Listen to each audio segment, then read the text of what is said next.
Di media apa Anda memasang iklan? Di dunia nyata, saya adalah seorang yang bekerja di suatu perusahaan yang menjual berbagai produk. Kebetulan saya adalah bagian promosi dan pemasangan iklan produk-produk perusahaan ini. Melalui video ini, saya mewakili berjuta-juta orang yang akan mempromosikan produk-produknya melalui iklan. Mungkin Anda adalah seorang penjual makanan produk Anda sendiri. Mungkin Anda memiliki usaha di bidang jasa. Atau Anda adalah seorang calon kepala daerah di wilayah Anda.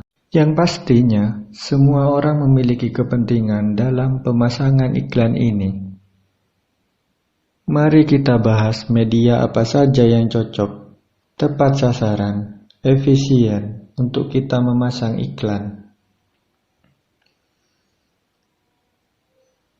Banyak hal yang harus diperhatikan dalam melaksanakan pemasangan iklan. Tapi saya tidak membahas itu semua. Saya hanya akan membahas di media apa kita akan memasang iklan. Menurut saya, media yang pantas untuk dipasang iklan harus memiliki minimal 3 kriteria sebagai berikut ini. Popularitas, fleksibilitas, akurasi biaya. Mari kita buka data media yang memiliki kepopularitasan sangat tinggi saat ini dan beberapa tahun ke depan. Jumlah populasi manusia di bumi saat ini adalah 7,75 miliar. Jumlah pengguna smartphone 5,19 miliar.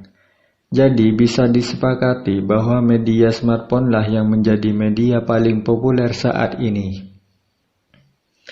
Nah, di dalam tiap smartphone terdapat aplikasi bawaan yang pasti adalah aplikasi Google. Yang di dalam aplikasi Google tersebut terdapat banyak aplikasi seperti YouTube, Google Search, Google Map, dan lain-lain. Dan di beberapa smartphone merek tertentu ada juga aplikasi bawaan, yaitu Facebook. Jadi bisa kita ambil kesimpulan, media online terpopuler saat ini adalah Google dan Facebook.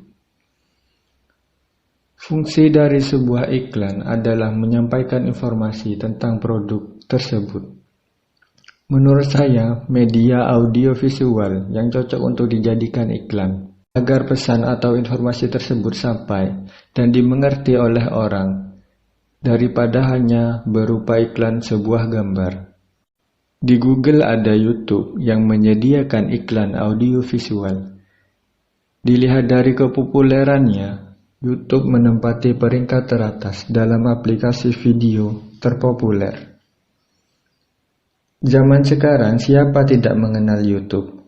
Semua ada di dalam YouTube. Anda mencari sesuatu di Google Search, pasti yang keluar teratas adalah YouTube. Yang kedua adalah dari segi fleksibilitas iklan dalam YouTube. Bisa disetel untuk siapakah iklan tersebut ditujukan. Lokasi, usia, hobi, gender, minat, dan lain-lain.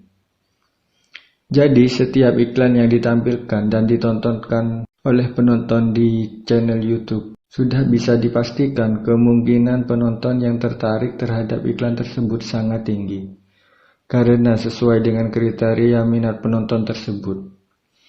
Jadi penonton iklan tersebut tidak sekadar menonton, tetapi tingkat ketertarikannya terhadap produk yang ditawarkan dalam iklan tersebut lebih tinggi, sehingga iklan yang ditonton tidak percuma. Dan ini sangat menguntungkan sekali bagi pemilik produk yang diiklankan. Yang ketiga adalah akurasi biaya. Ketika kita memasang iklan di YouTube, kita membayar hanya yang sudah ditonton saja. Jadi pembayarannya itu adalah per view.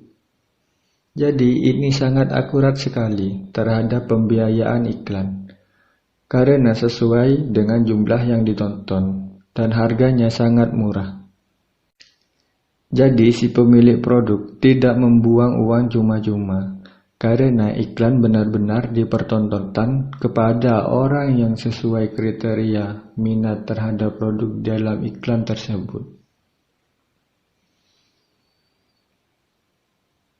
Sekarang kita lanjut ke Facebook.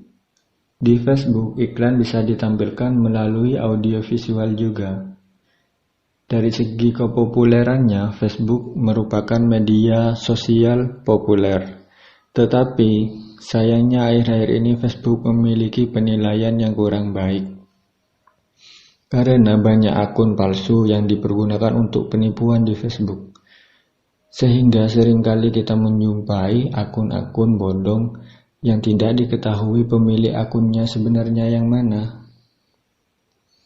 Sebab di Facebook, satu orang bisa memiliki beberapa akun, sehingga tercatat sebagai media sosial paling populer. Yang kedua, dari segi fleksibilitas, Facebook nampaknya kurang begitu spesifikasi, sebab iklan yang ditampilkan di halaman Facebook cenderung random, sehingga dijumpai berbagai jenis iklan yang berbeda tipe. Nampaknya Facebook ini hanya memilih spesifikasi dari wilayah saja. Jadi iklan yang ditampilkan tidak selalu tepat sasaran kepada penonton yang sesuai minat masing-masing. Jadi menurut saya ini kurang fleksibel. Yang ketiga, akurasi biaya di Facebook. Iklan ditempatkan di luar bagian dari konten suatu akun.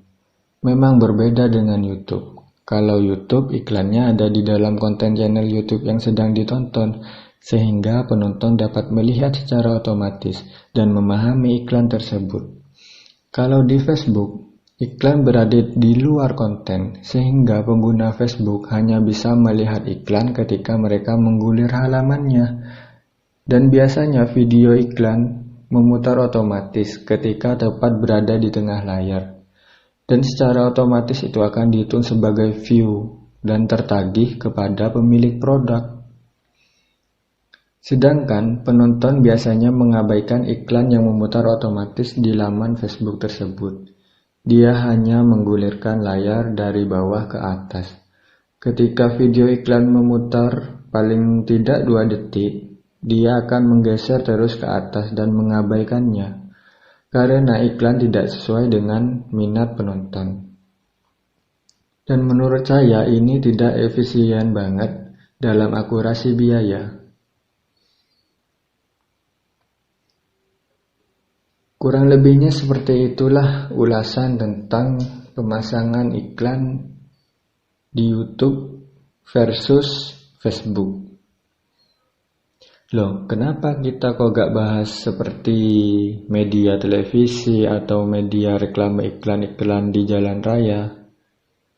Karena sistemnya berbeda.